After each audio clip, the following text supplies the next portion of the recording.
Hello everybody and welcome to the second part of Victorian female reformers, and we're going to look now at Florence Nightingale. Florence was born in May 1820 and named after the city of her birth. Later fame ensured that in English-speaking countries Florence would become a popular name for girls. Previously it had been a boy's name. She had an older sister named Parthenope, which is the Greek name for Naples, where she was born. Fortunately, perhaps, not many girls were named after her. The Nightingales were wealthy and well-connected, and when they returned to England, they split their time between their two country homes in Hampshire and Derbyshire. Both her parents came from families with a liberal and humanitarian tradition, particularly her mother, Fanny, whose grandfather had been a leader of the Unitarians and an abolitionist. Both parents took the education of girls extremely seriously, and it was her father, William, who took on the education of their daughters. They studied history, mathematics, Italian, classical history and philosophy, and young Florence soon showed a more academic bent than her sister. At an early age, she showed a remarkable talent for figures and the collecting and analysing of data, which stood her in good stead in later life. When she was 18, in 1838, her father took the family on a visit to Paris, and there Florence was introduced to the Englishwoman Mary Clark. Clark was to have an enormous influence on Florence. She was eccentric and outspoken, refused to marry and insisted on going her own way, refusing to play the traditional role of a woman. "If I had to choose between being a woman and being a galley slave," she said, "I'd much rather have the freedom of the galleys." This planted the seed in Florence's mind that women could have a career and be equal to men in every respect. She and Mary Clark became lifelong friends, despite the age difference. Back in England, Florence had now experienced a series of mystical revelations, which she interpreted as calls to God to devote her life to the service of others. She decided to become a nurse. But this was such an extraordinary thing for a well-brought-up young woman to want to do that she wisely kept it from her parents. There was, in the early 19th century, no profession of nursing as we understand it. A nurse still meant a woman who looked after babies and small children. Caring for the sick was recognised as a role for women, but this was normally done in the home and usually within the bosom of the family. Only if you were desperate would you call in an untrained outsider to assist you, like Dickens's Mrs. Gamp. No one, of course, went into a hospital if they could possibly avoid it.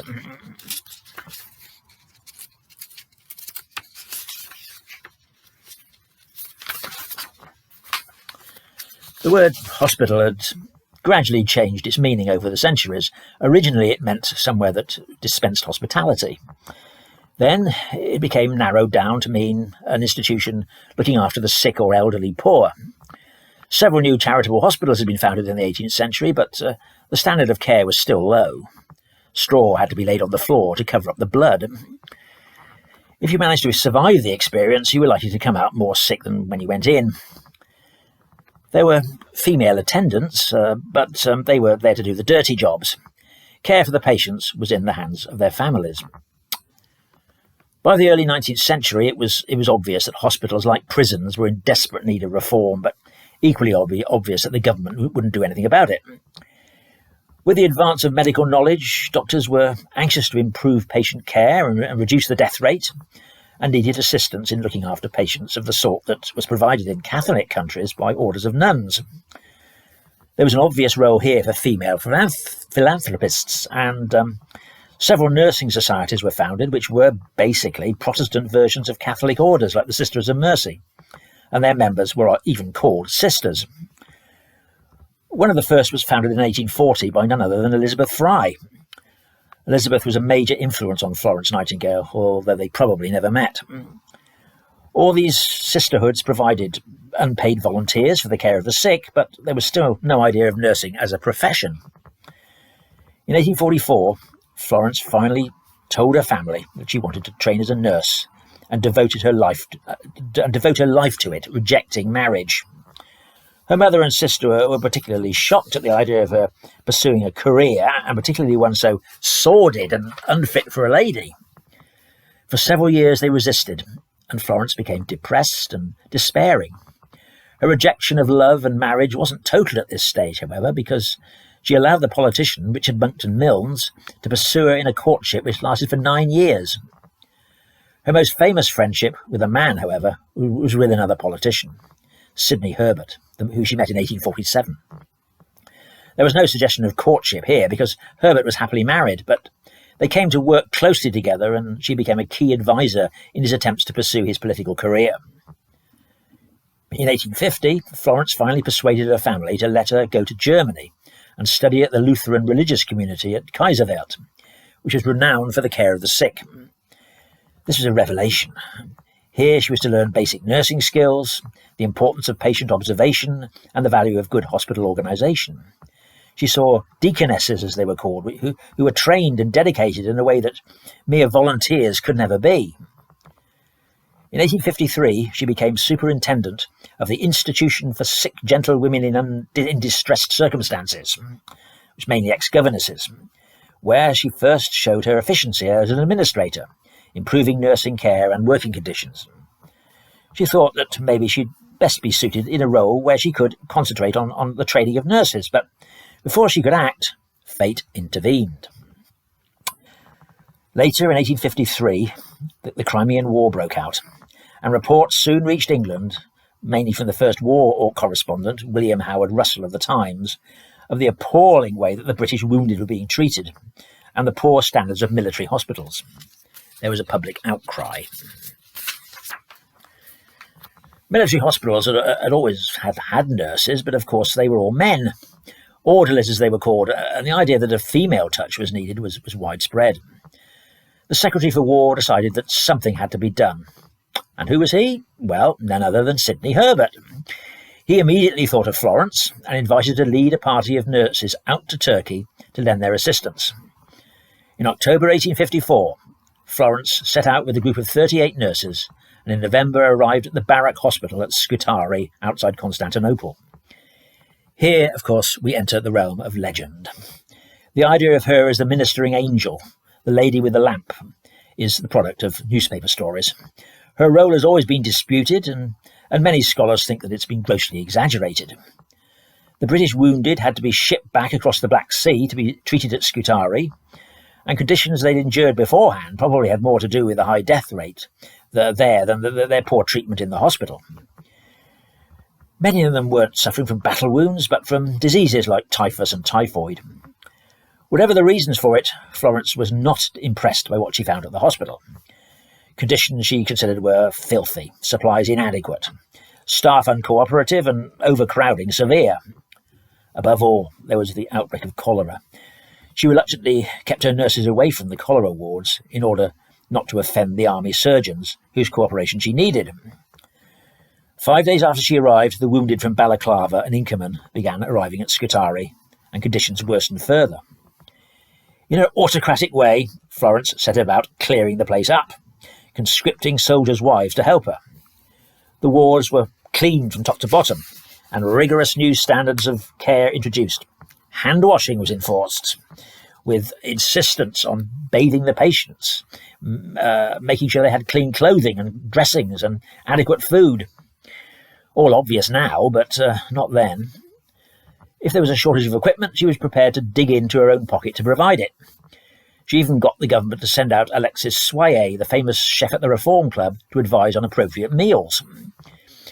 She didn't neglect the psychological aspect of care either, instructing her nurses to help the soldiers write letters home and providing educational and recreational facilities. Slowly the death rate was brought down, although by how much is disputed. She won the grudging respect of the doctors and the adoration of many of the patients. Her habit of touring the wards at night to make sure everything was all right is where the lady with the lamp idea comes from. Florence's letters home to Sidney Herbert, together with critical press reports, forced the government to take further action. Isambard Kingdom Brunel was approached to design a prefabricated hospital to be built in Britain and shipped out to Scutari, and this was done. and under civilian management had a more impressive record in reducing deaths than Florence and the army surgeons managed. The government also sent out a sanitary commission which decided the problem with the hospital was the drains and flushed out the sewers and improved ventilation.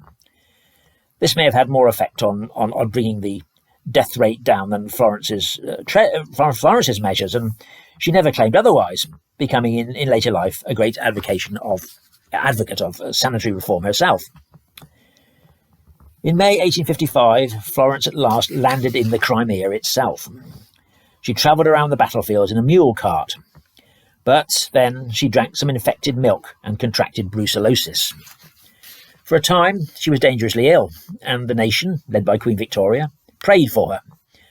Although she recovered, this effectively ended her active role, which had lasted less than a year, as well as permanently affecting her health. But her reputation was established. When she returned to England, she found herself famous. Thousands of pounds had been donated to assist her work, and a special fund was established, administered by Sidney Herbert, which amassed the huge sum of £45,000. What was she going to do with it? She knew what she wanted to do: create an establishment which concentrated on the proper training of nurses, and of course, as she always did, she succeeded.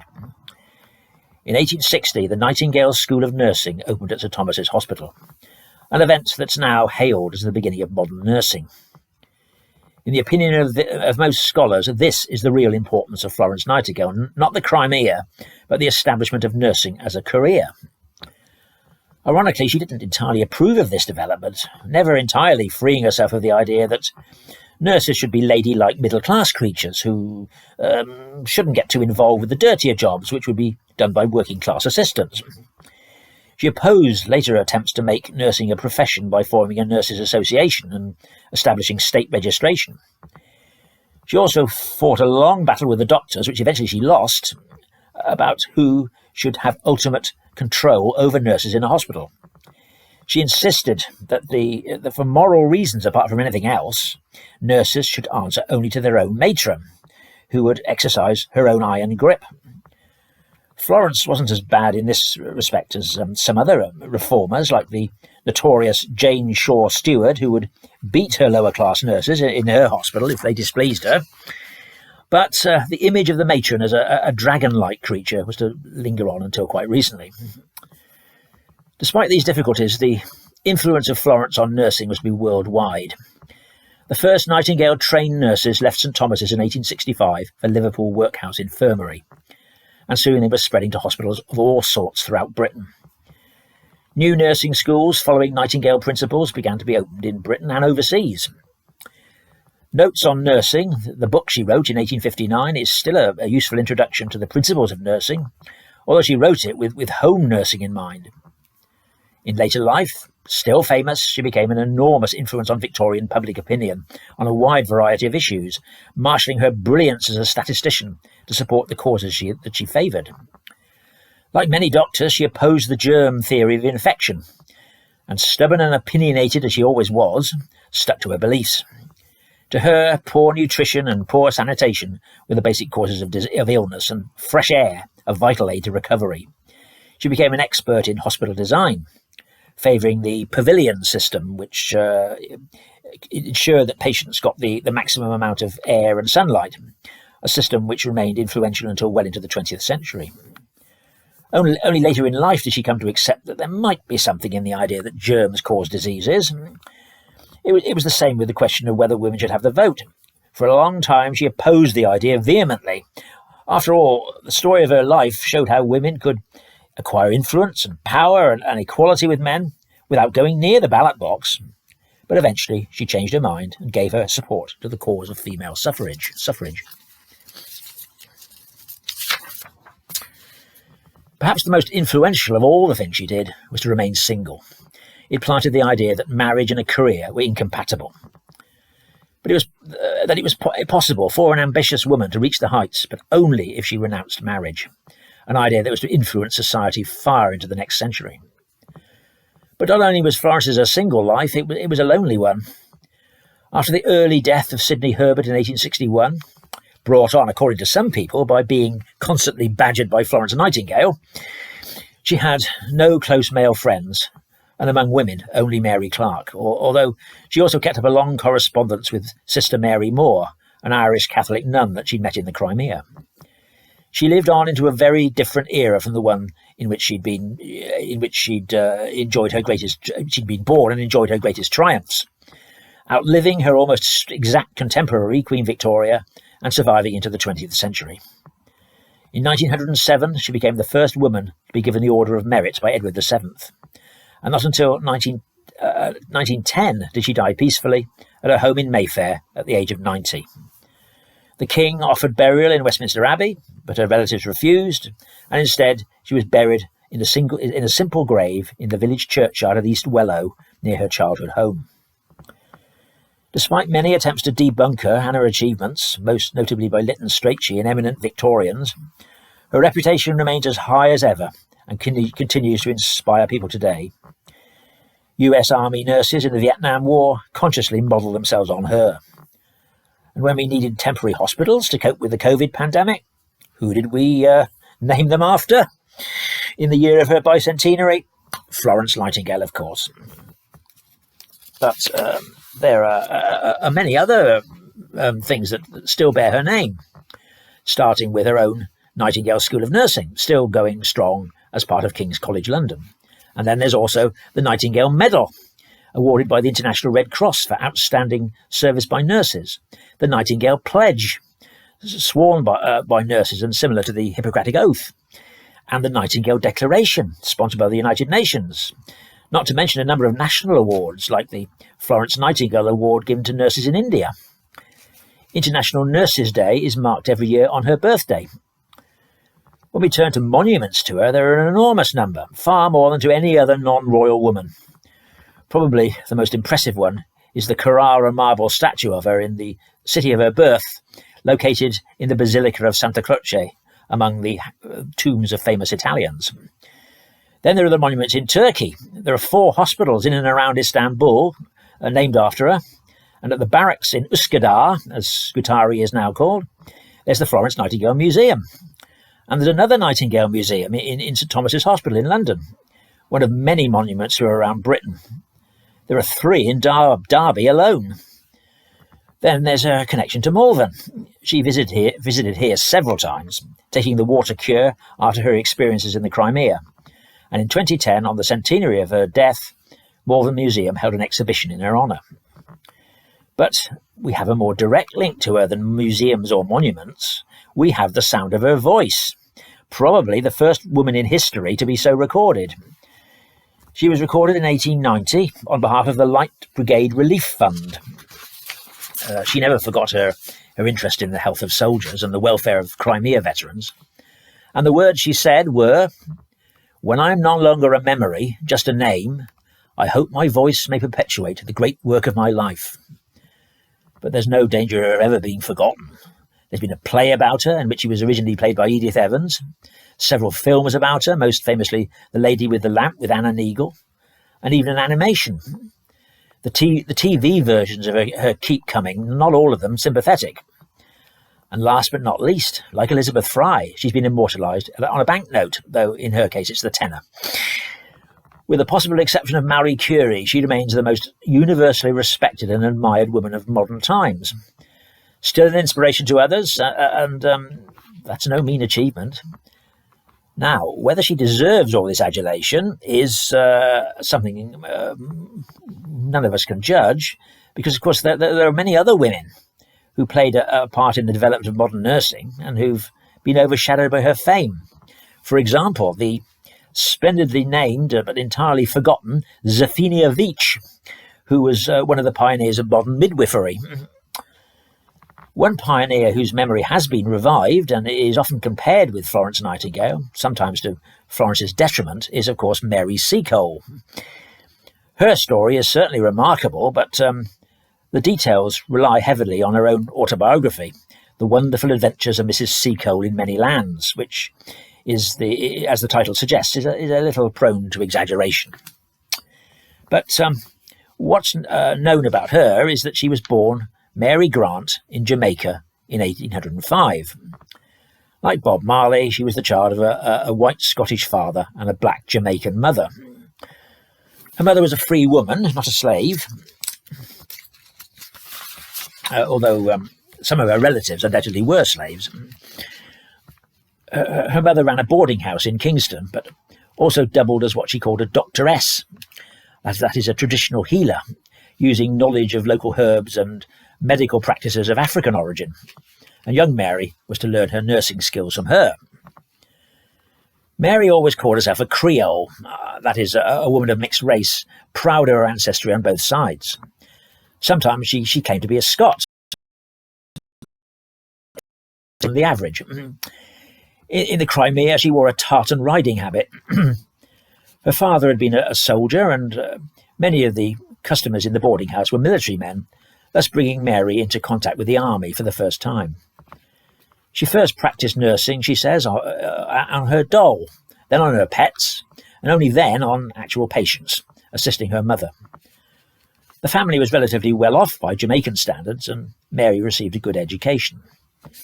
At some point in her teens, she went to London to visit relatives, where for the first time she encountered racial abuse. She soon returned to Jamaica and continued to help her mother, as well as practicing as a midwife, making the unbelievable claim that she never lost a single mother or child. In 1836, she got married to one Edwin Horatio Hamilton Seacole, who claimed to be the illegitimate son of Lord Nelson and Emma Hamilton. The marriage didn't last long. A series of disasters ensued. Her husband died, the boarding house burned down, and then her mother died. But Mary bounced back and set up her own hotel. When cholera struck Jamaica, killing thousands, she had the opportunity to improve her nursing skills. Unlike many medical practitioners, at the time, she believed that the disease must be contagious and had been brought from New Orleans. In 1850, her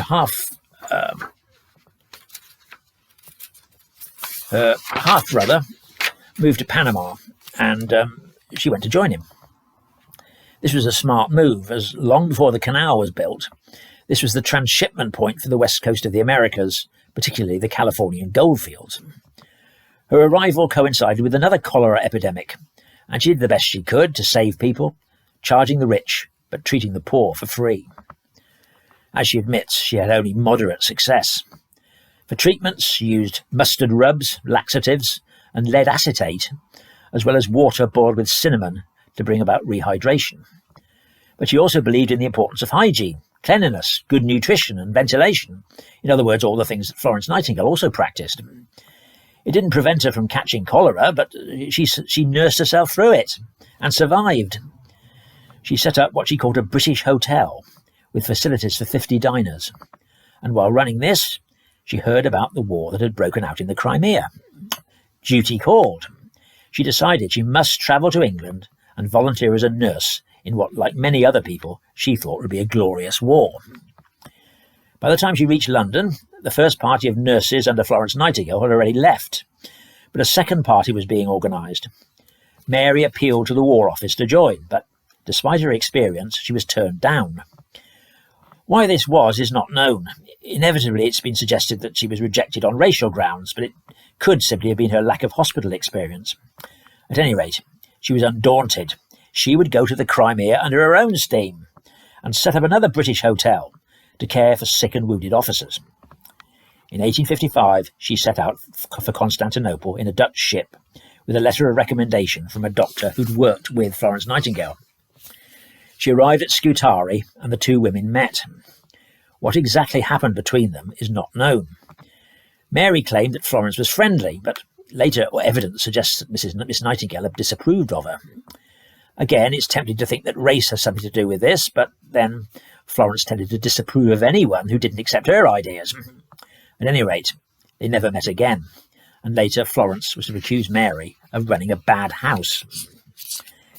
Mary only stopped at Scutari for a single night. Then she made her way across the Black Sea to Balaclava. She set about building her own hotel from scrap metal and wood with the help of local labour. She spent £800 on it, using provisions supplied by well-wishers in London. She did all the cooking, helped by 2 assistants. Essentially, it functioned as a club for the officers and a canteen for the men. What else she did is disputed. According to William Howard Russell, she doctored and cured all manner of men with extraordinary success. Because she wasn't part of the formal nursing service, she could go where she liked, venturing right up to the battlefront with her 2 mule carts, one carrying medicaments and the other food and wine. She tended to the wounded of all nationalities, not just British, and when Sebastopol fell, she was the first woman to enter the burning city.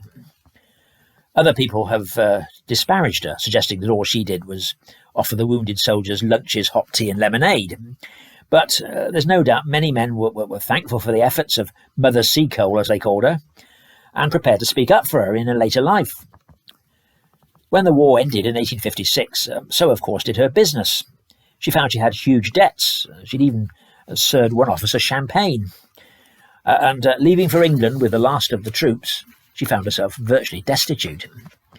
In failing health, she was declared bankrupt. The press caught wind of this, and some of the Crimean veterans organised a fund for her, which attracted contributions from prominent people and the patronage of the Queen and the Prince of Wales, and she was saved from ruin. In 1857, she published her memoir with an introduction by Russell, who praised her devotion and courage. "England should never forget her," he wrote, "one who's nursed her sick, succoured her wounded, and performed the last offices for her illustrious dead." And for a time, England didn't forget. Mary became a minor celebrity. Prince Hohenlohe, a nephew of the Queen, carved her bust, and apparently she performed a massage on none other than Alexandra, Princess of Wales. In her later years, Mary became increasingly eccentric and took to wearing medals like the Legion of Honour, which she never received. She died in 1881, receiving an obituary in the Times and leaving £2,500 in her will. She was buried at Kensal Green Catholic Cemetery and promptly forgotten and remained forgotten for nearly 100 years. What revived interest in her was the desire of black people in Britain for their own heroine. By 2004, she came out top in a poll of the 100 greatest black Britons, although whether she was British at all is arguable. As her fame spread, huge claims began to be made for her. A TV programme about her called her the real heroine of the Crimea. This naturally incensed the supporters of Florence Nightingale, who were even more outraged when St Thomas's Hospital, of all places, unveiled a statue of her in 2016. Sniping between the Nightingale and Seacole factions still continues. The truth is, of course, that Mary Seacole can't be seriously compared with Florence. How could she be when she completely lacked the privileges that Florence enjoyed from childhood? The Dictionary of National Biography doesn't call her a nurse at all, but a businesswoman. But whatever you call her, genuine heroine she undoubtedly was. Let's end this study by looking at a woman who was perhaps the archetypal social reformer, but now largely forgotten, Josephine Butler. Like Florence, she came from a privileged background. She was born Josephine Grey in 1828 in Northumberland. Her father was one of the Grey clan, distantly related to the Prime Minister, Earl Grey, and the later Foreign Secretary, Sir Edward. He worked as a land agent, managing the Greenwich Hospital estates, and as a political agent for the Whig Party, and was thus involved in all the great political campaigns of the period, from Catholic emancipation through the abolition of slavery to the repeal of the Corn Laws. Josephine was the fourth daughter and seventh child of John and his wife Hannah. As a liberal and progressive man, John was determined that all his children should be treated equally, and so Josephine received a good education. It was an intensely political household, and from her early years she was used to important political visitors coming to stay. At the same time, it was a religious one, and that was thanks to her mother, who, as so often, was much more pious than her husband, and Josephine grew up with a staunch evangelical faith.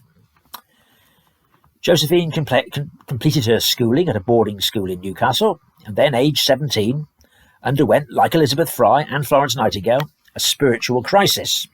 She lost faith in the Church of England, and from now on had her own personal religion, communicating directly with God. Uninterested in the social whirl of county society, in 1847 she went to stay with her brother, who lived in rural Ireland. It was the middle of the Great Famine, and for the first time she saw with her own eyes how much misery and suffering there was in the world. It deeply affected her for the rest of her life. But now it was time to think about marriage. In 1850, at a ball in County Durham, she met a young fellow of Exeter College called George Butler. Romance blossomed. Soon he was sending her his poems. They became engaged, but marriage was impossible because unless George gave up his fellowship, because fellows of Oxbridge colleges had to be bachelors, a leftover from medieval monasticism. But fortunately the law was changed, and George and Josephine were able to marry and settle down at a house in Oxford High Street. They soon produced 2 sons. But Josephine was unhappy with the social life of Oxford. The university remained a close and misogynistic community, where to Josephine's outrage, the double standard of sexual morality was routinely accepted. It was this outrage which led her and George to go out into the streets and, like Gladstone at the same period, make contact with fallen women and invite them to come back to their house. When Josephine heard that one young woman, seduced by a university don, was serving time in Newgate, she wrote to the governor arranging that the girl would go to live with the Butlers at the end of her sentence. In 1856, George was diagnosed with a lesion on the lung, caused allegedly by Oxford's damp atmosphere, and they moved away, first to Bristol and then to Cheltenham. They had 2 more children, a boy and a girl, and continued their support of progressive causes, supporting the Union side in the American Civil War, which didn't make them popular in their social circle. Then a series of disasters struck, which proved a turning point. In 1864, their little daughter, Eva, fell 40 feet from the top floor of their house and landed on the stone hall floor below. She died 3 hours later. Then one of their sons nearly died of diphtheria. Josephine sank into depression, and George had a breakdown.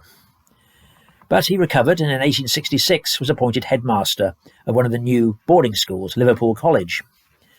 Still grieving over the loss of Eva, Josephine decided the best way to cure her depression was to go out and help people who were more unhappy than herself. And these were not difficult to find in the slums of Liverpool. And so she ventured into the huge workhouse, which could accommodate 5,000 people. There she would sit with the women in the cellars, where the most hardcore offenders were put, and pray with them while they were punished by being made to pick oakum. Once again, she and George began to take prostitutes into their own home, which often women in the last stages of venereal disease.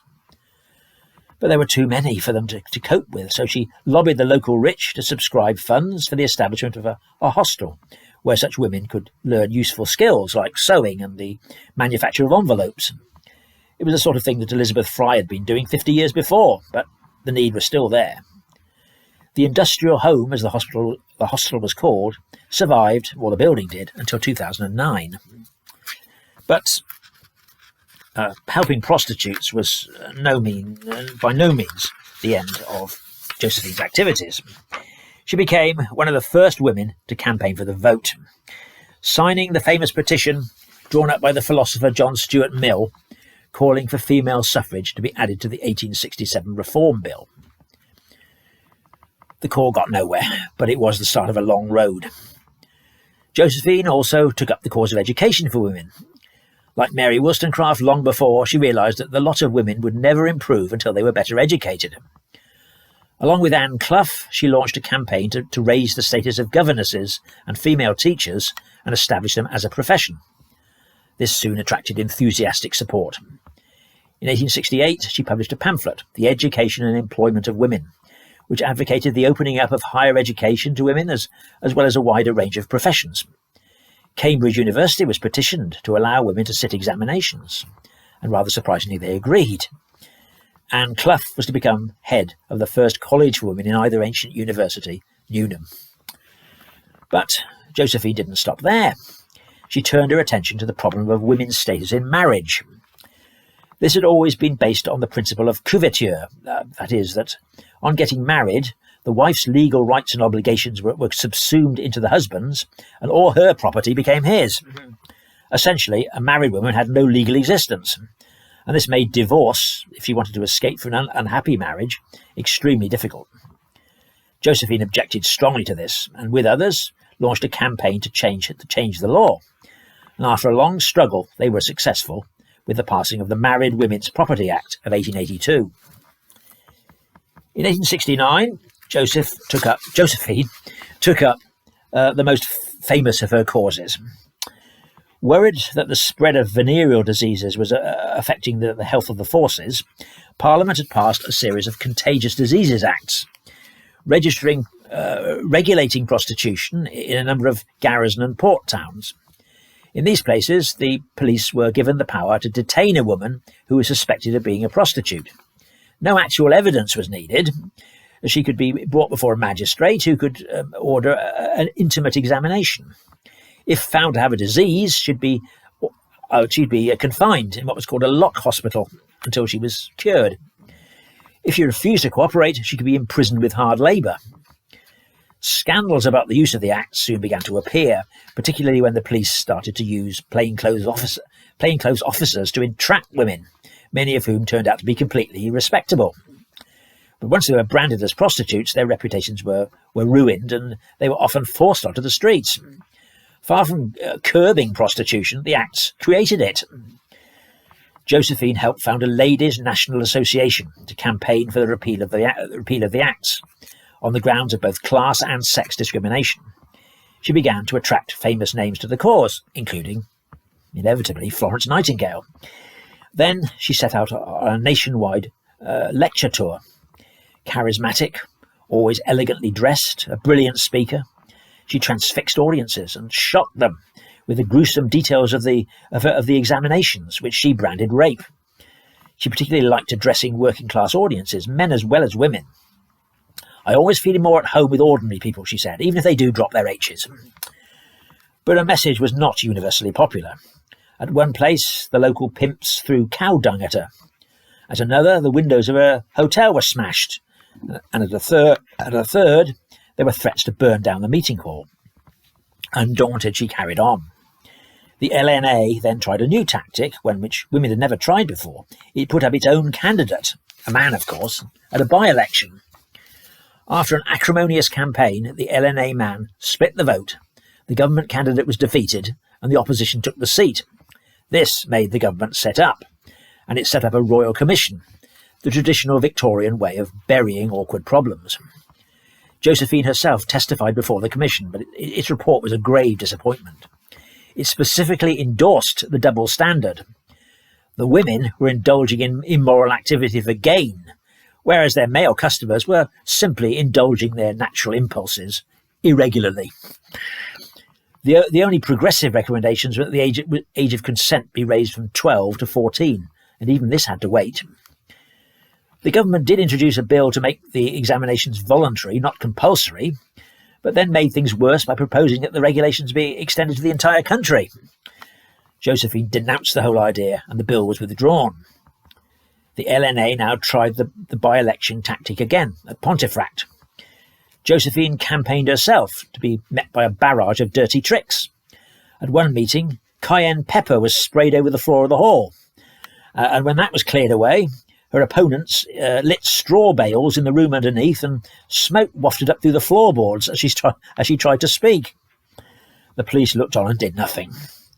This time she failed, but undeterred, she took her campaign to the very top. The Prime Minister, Gladstone, was visiting Liverpool College, and she cornered him and demanded to know what he was going to do about the problem. He expressed his sympathy, but confessed the opposition was too strong for him to do anything. With the return of a Conservative government in 1874, she realised her campaign would stall, and so she shifted her focus to another cause: the shipping of young English girls to state-licensed brothels in continental Europe, what became known as the white slave traffic. She was horrified at the idea that any government would officially sanction prostitution, and set up an association to campaign for its abolition, making contact with feminists abroad and travelling herself to cities like Brussels to try to persuade the authorities to stamp the traffic out. She had some success, even getting the head of the Belgian police sacked for colluding with brothel keepers. Then in 1880, with Gladstone in power again, she resumed her original campaign. By this time, she and George were in financial difficulties because of all the money that she'd spent on her campaigns, and the Prime Minister appointed George a canon of Winchester Cathedral. Not only was Gladstone sympathetic to the cause, but so now were other influential MPs like Joseph Chamberlain. She succeeded in changing opinion, and in 1886 the Contagious Diseases Acts were finally repealed. Now, however, Josephine had started on another crusade. She met the daughter-in-law of William Booth of the Salvation Army, and they decided to launch a campaign against the evils of child prostitution. By now, the popular press was becoming an important factor, and Josephine persuaded the radical editor of the Pall Mall Gazette, W.T. Stead, to take up the cudgels for the cause. What followed was to become one of the most famous newspaper stunts of the 19th century. Josephine introduced Stead to an ex-prostitute and brothel owner who lived in one of her hostels. This woman arranged for Stead to buy a 13-year-old girl, Eliza Armstrong, for £5 from her parents and take her to Paris with him. All perfectly legal, as the law stood at the time. Stead then publicised what he'd done in a series of sensational articles called The Maiden Tribute of Modern Babylon. There was an enormous outcry. The first reaction of the authorities was to prosecute Stead. Josephine was brought back from a holiday to be questioned by the police. But Parliament acted. The age of consent was raised to 16, and the procurement of girls for prostitution by the use of drugs, intimidation or fraud made illegal. In a sense, this was a triumph for Josephine, but it had unintended consequences. A wave of purity societies appeared, such as the White Cross Army, dedicated not only to the suppression of prostitution, but the banning of indecent literature and any behaviour at all liable to bring a blush to the cheek of a young maiden. This Josephine opposed. She was realistic enough to see that you couldn't force people to be moral by law. She launched her last campaign to get the legislation in India, similar to the Contagious Diseases Act, repealed. In the midst of this, George fell ill, and catching influenza in the great pandemic of 1890, he died. Going to live with her eldest son and his family, Josephine gradually withdrew from public life. Her last intervention came during the Boer War, when she published a book praising the British Empire as a force for good, but denouncing British attitudes to what she called the coloured races. Racial prejudices are poison, she wrote, which, unless cast out, will cost Britain its great place among the nations. In 1903, she moved back to Northumberland, and in 1906 died, aged 79, and was buried in the village churchyard at Kirk Newton. There are few memorials to Josephine Butler. Her name is on the Reformers Monument at Kensal Green. There's a stained glass window to her in Liverpool Cathedral, and a few more memorials elsewhere.